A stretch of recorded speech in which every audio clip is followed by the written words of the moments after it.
Algumas pessoas que assistiram os vídeos anteriores me fizeram algumas perguntas e eu quero aqui responder. Uma das primeiras perguntas que me fizeram foi: por que a holding é melhor do que um testamento, por exemplo? E eu vou agora explicar por quê. Porque o testamento não dispensa um processo de inventário. Pelo contrário, o testamento ainda cria mais um processo de inventário. O testamento precisa ser registrado na justiça. Você entra com um processo que, se ele andar rápido, ele vai demorar pelo menos 6 meses. Muitas vezes demora mais que isso. Então, só pela existência do testamento em si, você já tem a necessidade de entrar com o processo na justiça.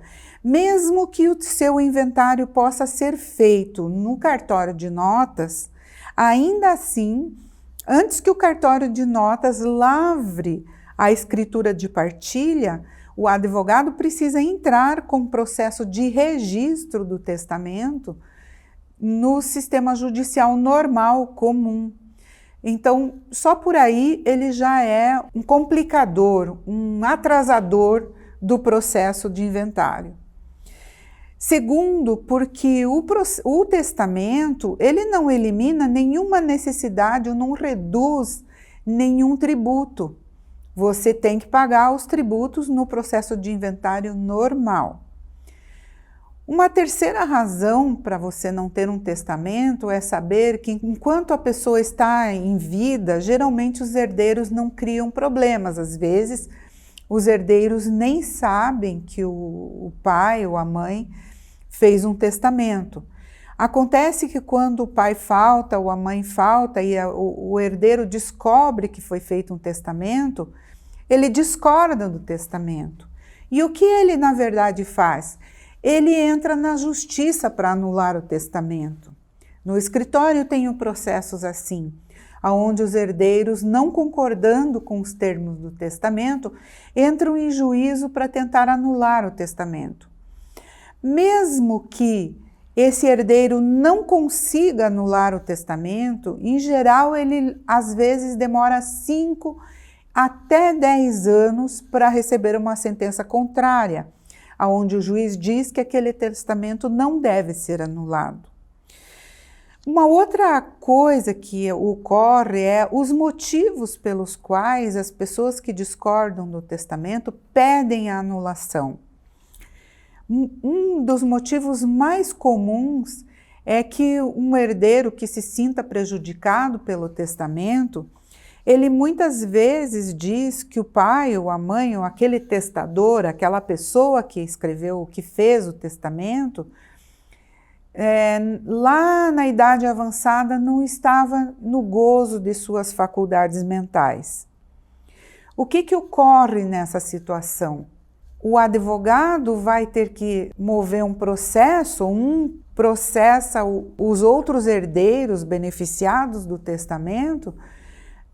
Então, o advogado vai ter que encontrar formas, juntamente com aqueles herdeiros beneficiados, de provar que você, quando fez o testamento, estava sob suas faculdades mentais, que você podia testar. Agora, o testador já morreu. Como é que nós vamos provar que ele era rígido mentalmente ao tempo que ele fez o testamento? Em algumas situações a gente tem essas condições. A pessoa tinha médicos, tinha psicólogos, às vezes tinha outros serviços que têm registros e que podem atestar que você estava bem das suas faculdades mentais no dia que você testou. Mas, às vezes, você faz um testamento, vamos dizer, com 70 anos e vive até os 100 anos. Se aos 100 anos você tiver alguma doença mental, a senilidade, já é mais difícil de você dizer que aos 70 você tinha as suas faculdades mentais. Então, muitas vezes o testamento se prova inútil. Os herdeiros brigam por manter o testamento e outros por anular o testamento. E isso leva muito tempo, além de consumir muito dinheiro. Além disso, depois que se decide se o testamento é válido ou se o testamento não é válido, aí que vai se discutir o próprio inventário. O inventário acaba sendo suspenso no seu início até que se discuta o processo de testamento e a justiça se posicione sobre ele. Então você que constitui um patrimônio, trabalhou muito, você fez os seus esforços para pagar o seu patrimônio, vai descobrir que aqueles herdeiros que você queria beneficiar muitas vezes levam muitos anos para conseguir assumir aquele patrimônio. Um exemplo muito conhecido de todos os brasileiros é a situação do Gugu Liberato, o Augusto Liberato. Eu posso falar aqui porque é um caso que está na mídia e foi um caso rumoroso. Ele deixou um testamento para beneficiar os seus herdeiros e até alguns que não eram herdeiros. No entanto, houve muita discussão a respeito e, de fato, se gastaram já vários anos sem que o inventário fosse resolvido. O testamento, de fato, foi feito por uma pessoa que estava no uso das suas faculdades mentais, que tinha um patrimônio e que podia fazer o testamento. O que aconteceu?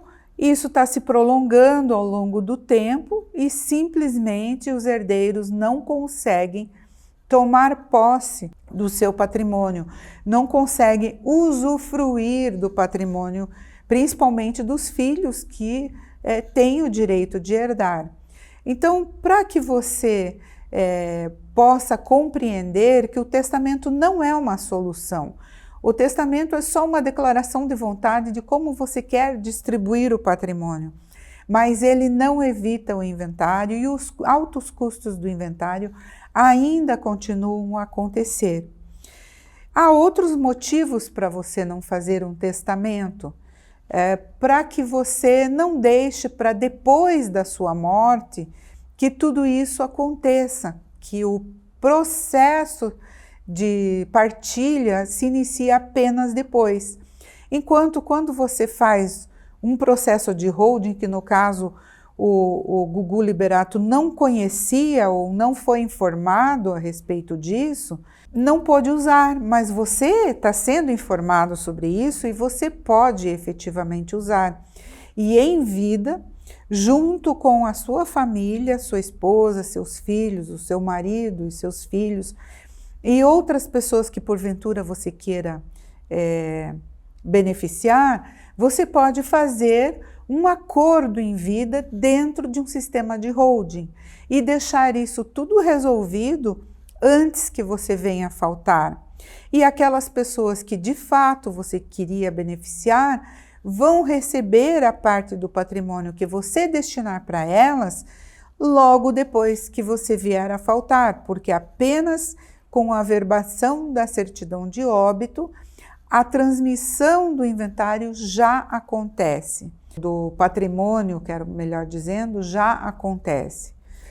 Se você pesquisar na justiça, você vai descobrir que não acontecem decisões judiciais para anular o sistema de holding.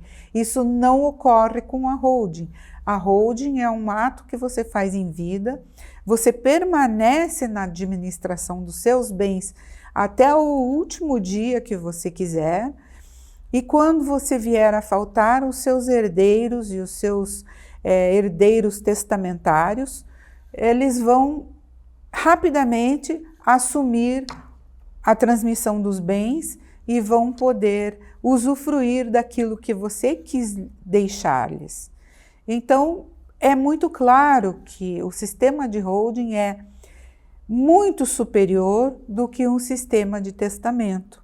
Eu espero que você tenha aproveitado esse vídeo e dá um like aí, se inscreva no canal, Compartilhe esse vídeo com seus amigos, porque eles podem gostar de entender como funciona um sistema de holding em comparação com um sistema de testamento.